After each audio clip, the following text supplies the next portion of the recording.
Yeah, just as an intro, this is live from this device. It's one of our MVPs. So let's get started.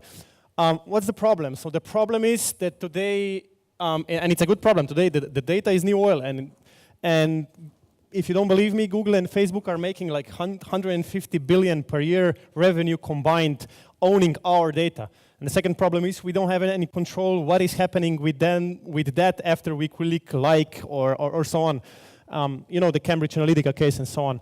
So step back, data can be collected via two sources. One is a digital source.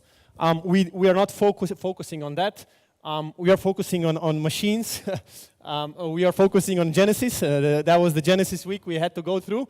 And after we went through, we were this battle-damaged edition. No, I'm just kidding. So we are focusing on machines, but IoT machines. Why that? Because IoT machines are measuring physical world and everything that is happening in it, and it's so much bigger than just clicks and likes on the web. So we are focusing on that, on smart fridge, smart ovens, all your appliances that you own, and wearables. So imagine with a smartwatch, with a smart scale, and in the fridge, I can tell what's your lifestyle. And this is a reality. Those all products exist. So somebody knows what you're doing, what you are eating, or will know what you're eating. I think we should take care of that. And imagine a second case, with an accelerometer this size, or in your phone, we can real-time draw how many holes there are in the roads of Bulgaria. And this is your data.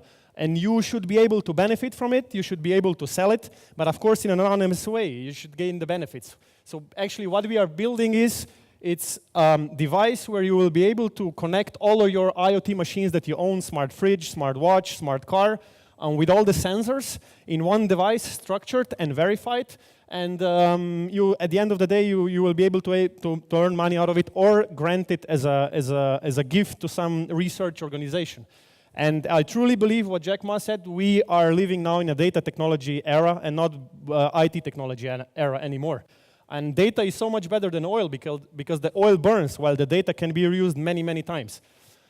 And even the regulation is on our side. The GDPR is saying that if we produce data, we own our data. So even the regulation is recognizing that, and you know, this is completely fresh. This was 25th of May.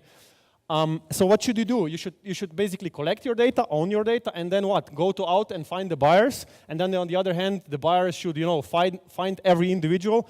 That will never happen. So what you need is, and of course we also want privacy. We don't want to just like prostitute ourselves with our data, then everyone knows everything and so on. And so what actually is the product? The product is your personal bubble, a personal vault where you can connect devices like this, as easy as that. So you can see the real time when I'm walking around, the figures are changing. That's actually our MVP, and which is actually integrated with our system. And in this system, data buyers, for example, Bulgarian potholes, could come and search for the accelerometer people driving in Bulgaria anonymously. So you would simply connect your device, and the next thing you get, it's a request, notification. Look, this company would like to access your accelerometer for this amount of time to draw potholes, for example, or many, many other cases. Imagine the insurance company, I mentioned the fridge and so on. So what do we need? What kind of technologies we need for that? You need, of course, to store your data, your private one, so we never own your data. This is your data vault. It's only integrated and it can be used inside our backbone. You need to categorize it so it can be AI learnable. You need, of course, blockchain to validate it and smart contracts to receive your payment securely and so on, and virtual machines to build the models, so to make something meaningful out of the data readings. The MVP I mentioned, that's one of things live. You can already go now and create your account, and I mean, if you would have sensors and connect them, this is what you could do. This is the welcome screen, and this is, of course, the empty screen if you don't have any IoT device. And this is the app, which is in the App Store, in the Google Play Store, and this is what you're actually seeing right now when I'm moving around. What's the missing piece? The missing piece is actually the blockchain. So the bits and pieces are already working, as I'm showing you, but it's centralized now. We need to decentralize to make it happen your personal data vault, not our centralized personal data vault. And for that, we hopefully will get Eternity. And what's the competition? The competition is good because they validated our market. The vitality already exists. You get the Apple Watch for free to share their 8,000 steps per day. But what's the problem? You're giving their data away to someone else. You don't control it anymore, and you sold it only once. While if you have it in your data vault, you can actually resell it many times, numerous times. You can today earn for the insurance, tomorrow for the potholes, and the day after tomorrow, I don't know, for data science research. So that what we did is with one insurance company just to prove to market validation, and with the DARS is the motor company in the Republic of Slovenia. So for the potholes example I gave you, and who is the team behind it? Basically, that's the team. We are a spin-off of those actually companies which all contributed the working products. So that's why you can see, MVP and stuff. And they work for those. They delivered Kickstarter campaigns. That's actually the one. They work for NASA. They work for Rolls-Royce, for big ones. And why is good about it? Because we can actually leverage on that network. And for example, Cipolla, one of our founders, they have over 1 million of their subscribers and sellers. So we can utilize this network to push our app when it's going to be blockchain ready to be pushed out. That's our offices, basically, of our companies. So we have also access to that because actually they're our owners. And the funding part. What we did is we did a seed investment around 1 million in terms of cash, in terms of IP contribution, and in terms of in-kind contribution. And what we are focusing now is an ICO where we plan to raise 6 million soft cap and 12 million hard cap. And then afterwards, we are also planning to arrive at Horizon 2020, and this is the budget. So I'm not saying that we will get this, but this is the budget. And then, of course, maybe afterwards, the Series A, B, C. Okay, I mentioned the soft cap, I mentioned the hard cap, the tokens, and that's pretty much it. So thank you.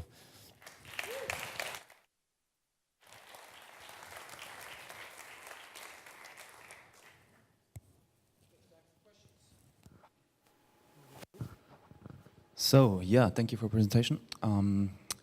So are you collecting the data only, or are you also working on decentralized algorithms to reason about the data? So we are working on a complete end-to-end system. We believe that it needs to be end-to-end system, otherwise it never is going to be alive. So yes, it's your personal data vault where you only pair and collect your devices, but on the other hand, it's decentralized. So the blockchain part, the smart contract parts, the oracles, the state channels. So this part is basically where you connect with the data buyers which need that data for building the models. Hopefully I managed to answer a question. I would do a follow-up question on this. You have already kind of built a little brand with Data2Honey. What happens if Data2Honey disappears, but the data is still around and the people are kind of still want to sell it? Do you allow other, like, are you open source? Will you allow other marketplaces, for example, to plug in what you have built? Yeah, so exactly. Very good question, thank you. These data and data vault is completely yours. And it's going to be structured in a certain way, so whoever is going to, you're not tied to us. If you want to take your data vault to somewhere else, all you need to do is you let them know in a way this data is structured, so they will be able to reuse it for whatever purposes. Because you know that you cannot just throw things into AI and it's going to happen, the magic is going to happen. It needs to be very structured and you need to know what is there. So exact protocols are known and already now, and you can, of course, take your data vault, go somewhere else, and it lives on. It's independently of us. We are just making it possible to happen. So that's what we are doing. The mic down there? Wait, what?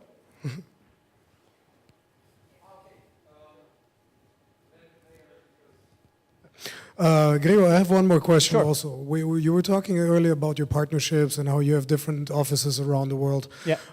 Especially, I would like to hear more about the insurance part. where there is the opportunity that people are getting those free iWatches and so on. Have you guys already worked into something like this? Do you have something to show? Sorry, in terms of those partnerships, are they existing yet? Are you guys still in negotiations, or how far are you? Yeah, so we signed a letter of intent with them, and the thing is, they're very excited, but the product is not market ready in terms of, now it's centralized, it's how it's supposed to be, because the problem, for example, with some of the cases is that people are not willing to give the data away because then it's going them. And we don't want that. We want to give you into your personal data vault, and then we're going to roll out the market. And that's the exact agreement with Slovenia and Adriatic Slovenia case. Okay, that's the insurance company.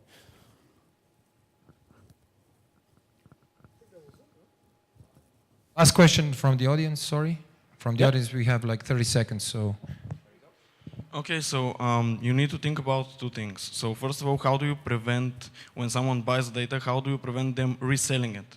And then the second thing you need to think about is how do you prevent users from forging data? Because in your model, as far as I can see, it's pretty easy to forge data and then sell that. Sure. So to answer the first question is, the buyer never gets your data. The buyer can only use the machine learning and AI tools inside our backbone, and only the model is spit out. So if you're giving away your accelerometer, this accelerometer data stays inside our backbone, and then the model is built of potholes, for example, in the roads, and the Bulgarian company managing the roads only gets the map, doesn't get your accelerometer. And to answer your second question, there is a handshake is happening between IoT device and your data vault, and in a specific way, so to prevent the forging the data. And of course, nothing is waterproof. No, even the NASA is not waterproof, or you know their security systems. But what we are focusing on, as long as you're making 99.9% sure that 99% people are not forging the data, it's fine. Nobody cares if 3 people out of 3 million forge the data. It's a normal distribution. So. Thank you very much. A really warm applause to Data2Honey.